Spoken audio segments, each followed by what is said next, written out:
Zoya looks like did a super chat.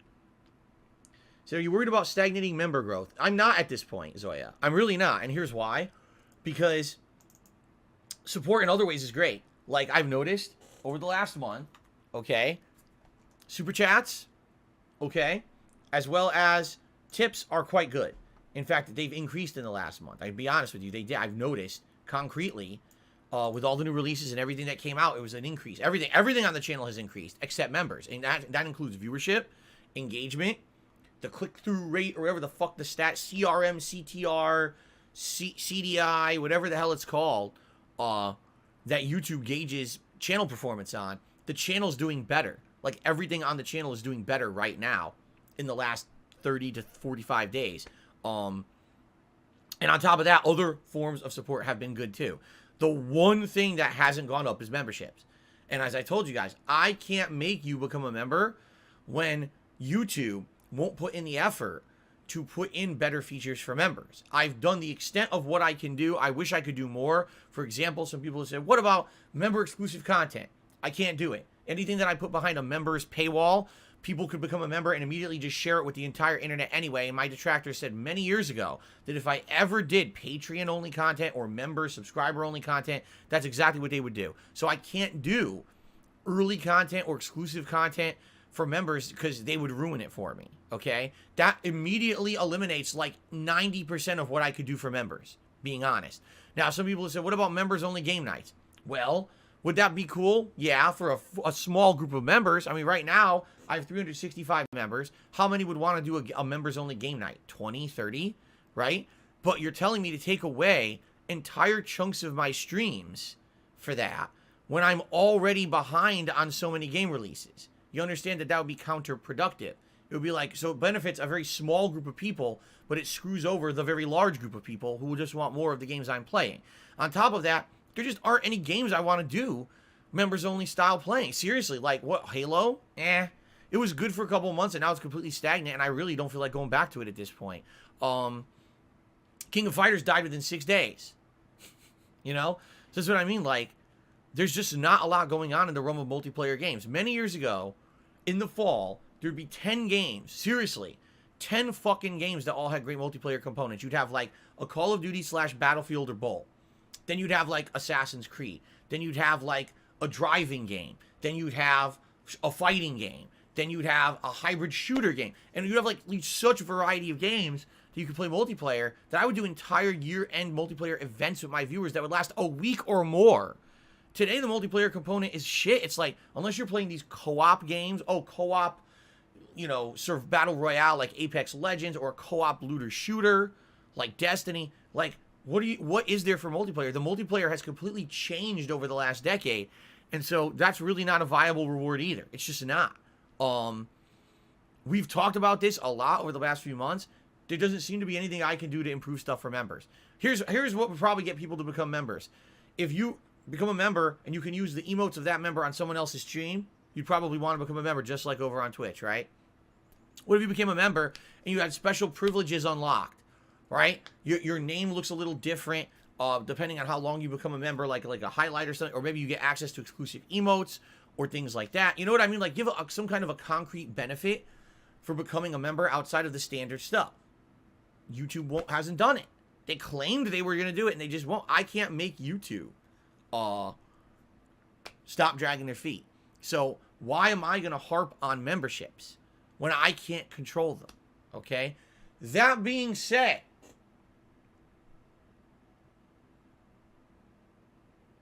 HoboX actually says the emotes on YouTube are basically unusable because they're so small anyway. That's another good point. You're absolutely right there, too. That being said, I came up with an idea. A horrible idea, but a delightful idea nonetheless. All right? So I have something in the works. I don't want to spoil it yet.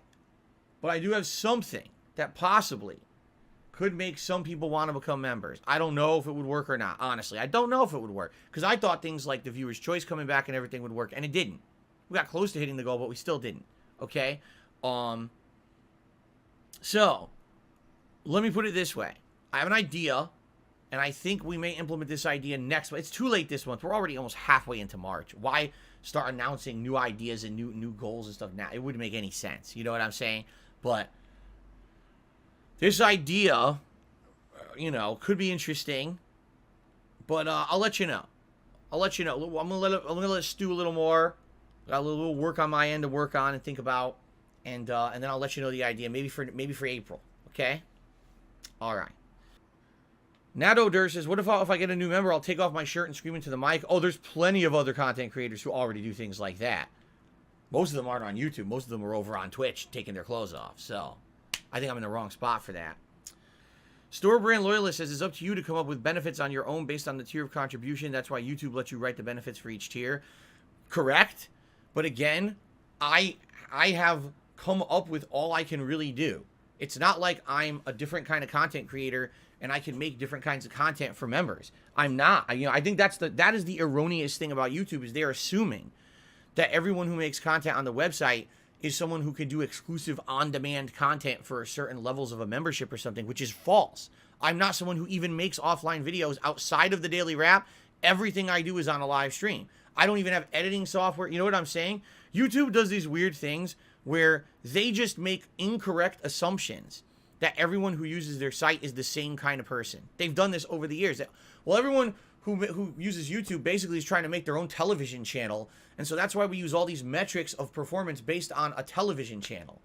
Ladies and gentlemen, no one who makes content for YouTube is trying to pretend like they're an actual television channel. I couldn't tell you one single fucking person or business on YouTube that wants to pretend like they're a real TV channel, but YouTube has been using metrics like this for over a decade because they're stupid. They're too smart for their own good. They go to college, they're Ivy League schools, oh, I know all this shit about shit, and then they come to YouTube and they run it one way that literally is not in line with the people who use the site for a living. And then they make these weird changes and judgments off of it that makes no sense. Oh, you should make the tiers. I should make the tiers. Okay? Well, I'm already streaming 6 days a week full time. I'm already putting out the content people want me to do. What additional content exactly should I be putting out for the tiers? How about you do some effort, because I give you free content to make ad revenue on every day, and you add some features to the site that people would want, since memberships is your deal, not mine. I don't run memberships. You do. It's your business. So you add attractive things to being a member, not me. That would make more sense. But no, they put all the pressure on the content creator as if I'm supposed to be some fucking genius that's going to come up with things that aren't going to already tear into my existing time in business. It's ludicrous. It is. It should be they actually put some effort in for the money that they make on ad revenue, but they don't.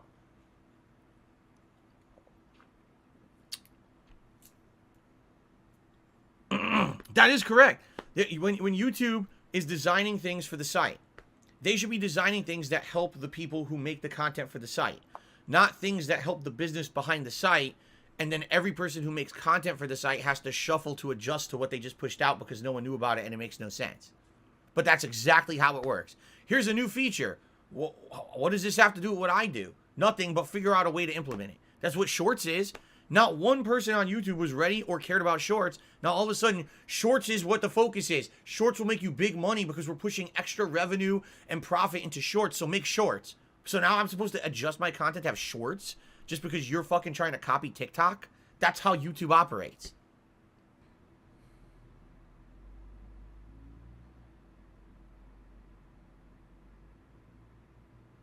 Am I ever going to bring back Viewer's Choice? That was the intention the last month, actually. The intention last month was we hit the members goal in Viewer's Choice returns, and people can nominate and vote on games, and one would become a full playthrough. I was fully intending that by the end of March, we were going to have a Viewer's Choice playthrough hitting my rotation, and we came up like 12 members short. I couldn't get 12 people to become a member because YouTube would not make it attractive. I don't know what else to say. When do I think I'll finish Elden Ring? June. I don't know, because I don't know how much content is actually in Elden Ring. Like, what I know right now, there's Limgrave, Liurnia, Caelid, and the Capital. That's all I know right now. I'm not aware of what else is in the game. So if there's another 2, 3, 4 areas, and each area is taking me like half a week to a week to beat, it could be months. I don't know. I don't know how much is in it, man. And I'm playing it nonstop now, too.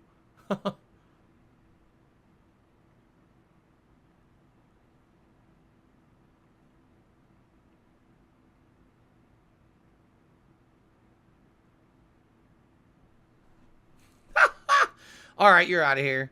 I'm not even going to read what that idiot said. That's hilarious.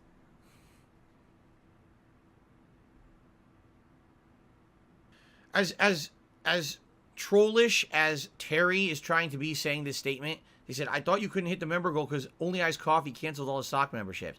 How would I even know if that were the case, right? Maybe you're right. Maybe that is true. Maybe there's one or two people who've come in here since I've been a YouTube streamer and have done a bunch of stock memberships. But how would I possibly know that? That's even on the side of trolling, my detractors saying shit like that. There's no concrete evidence either way. It's always a speculation, a possibility that there maybe are some people, excuse me, who are, trying to support in ways like that. But how would we ever know? We would never know that. So why even waste your time on that shit? That's what always gets me about these conspiracy theories and shit. Like, people always saying silly stuff like that, and it's like, well, how would we ever know?